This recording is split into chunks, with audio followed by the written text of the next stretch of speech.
Estamos de regreso en esta misma semana y ahora vamos a hablar sobre el nuevo orden mundial. Donald Trump tiene apenas un mes que asumió la presidencia de los Estados Unidos, pero este cuento ha cambiado mucho porque ahora Estados Unidos y Rusia se están entendiendo y no solamente que se están entendiendo, sino que están negociando, dejando fuera a Ucrania, negociando los términos para poner fin a la guerra sin el país invadido y sin Europa. Así es, por primera vez en la historia, Europa está afuereada y Trump pone a Putin en lo más alto como la contraparte de Estados Unidos en la toma de decisiones de repercusión mundial y sobre todo un tema tan específico como la guerra de Ucrania, que fue causada por una invasión rusa, ¿verdad? Mm.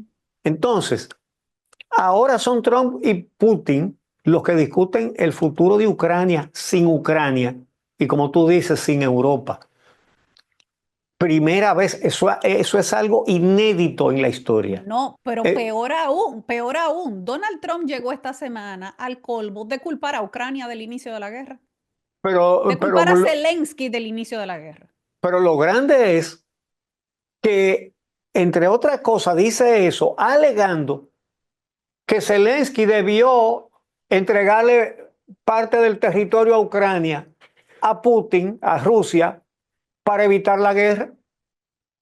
Óyeme, va lejos, ¿eh? Entonces, parecería que el nuevo orden mundial tiene ahora dos jefes, Estados Unidos y Rusia. Europa, ni modo que está fuereada. Ahora, no son dos, son tres. China, con mucho mayor eficacia que Rusia. Y hay que decir que Putin y Xi Jinping han tenido en los últimos años más de 40 reuniones presenciales. Más de Sí, 40. esa es la diferencia, que ahora Putin se entiende con los dos. Putin se entiende con China y se entiende con Estados Sí, Unidos. Está en una posición envidiable Putin en este momento. exactamente. Entonces, ¿qué pasa? Bueno, a Europa no le queda más que hacer más gasto de defensa comprándole armas a los Estados Unidos, además. Ahora, hay que ver entonces cuál es el papel de China, que es con el país con el cual Trump y Estados Unidos tienen que tener más cuidado, ¿verdad? China, con muchísimo mayor eficacia que Rusia, ha dado grandes saltos de desarrollo con un tremendo crecimiento en su economía. Trump le ha dado la razón a Putin, como tú dices, acusó a Zelensky hasta de dictador, Sí. pero como que se olvidó de China. Digo, él no se va a olvidar de China, simplemente no la ha mencionado. Entonces, eh, China ha avanzado en los últimos años, tanto, que ya tiene una posición mucho más fuerte en este planeta. Sí, claro, Eh, ha aumentado significativamente también su influencia en otros países y en sí, América Latina ha crecido muchísimo la influencia de China, desplazando a Estados Unidos en algunos países. sí, de ahí vino el escarceo este con Panamá. Entonces, pero lo que pasa, Y de los países del BRICS, que ahí están Brasil, que ahí está Perú, ahí están otros países que están en una negociación comercial mucho más abierta con China, con tratados y demás, que han ido desplazando la influencia de los Estados Unidos. Entonces, para Trump, el enemigo comercial es China, pero y entonces se está entendiendo con uno de sus más grandes aliados, que es Rusia. Y yo me imagino que la intención de Trump es alejar a Putin de Xi Jinping.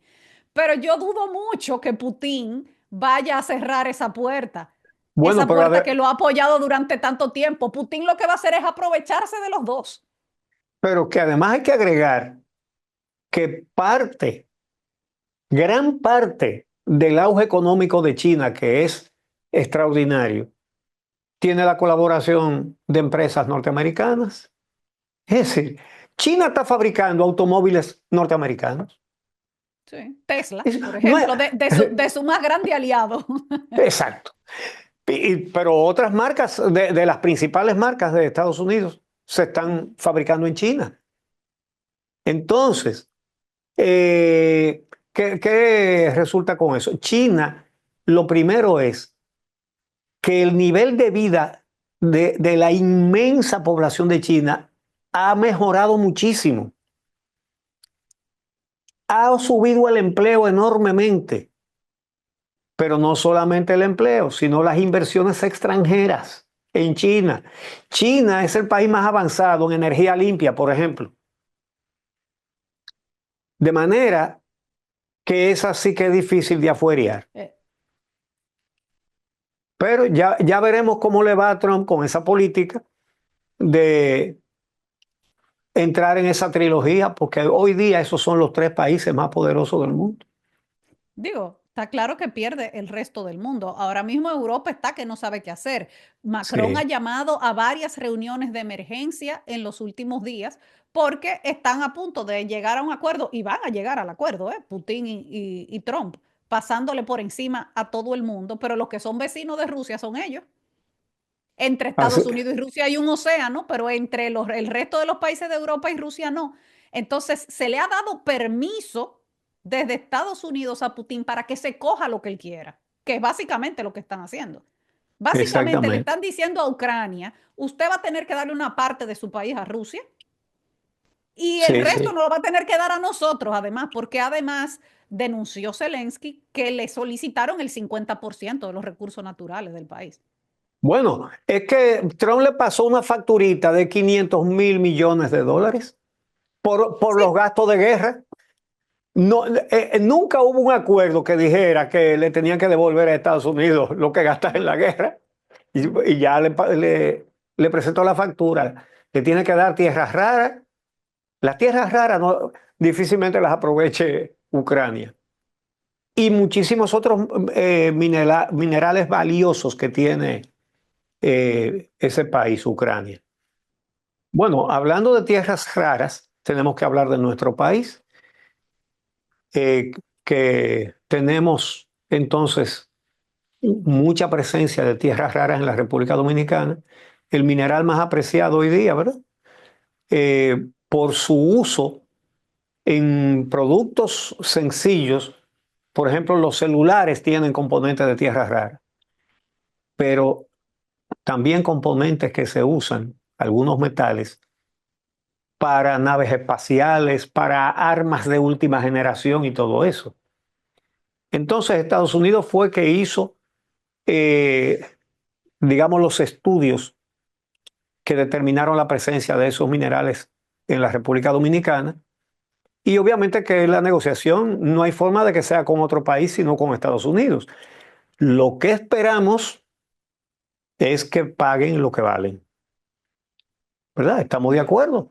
Nosotros, ¿cómo vamos a aprovechar esos minerales? Estados Unidos sí.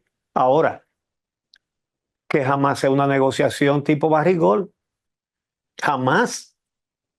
Tiene que ser una negociación justa y eso va a servir para el desarrollo de la República Dominicana. Que por cierto, Diana, el presidente Abinader estuvo otra vez en Guyana, eh, y hay conversaciones con el gobierno de Guyana. Ustedes saben, un pequeño país que ha descubierto petróleo y que tiene ahora muchísimas posibilidades económicas. Un país premiado por esos recursos. Y el gobierno dominicano hizo un acuerdo con el gobierno de ese país para explotar petróleo y para explotar otros minerales. Primera vez que la República Dominicana tiene ese papel, explotando recursos de otros países. Entonces, esa es la situación. bueno, pues vamos a hacer una brevísima pausa y regresamos de inmediato con el contenido de esta misma semana. Está bien.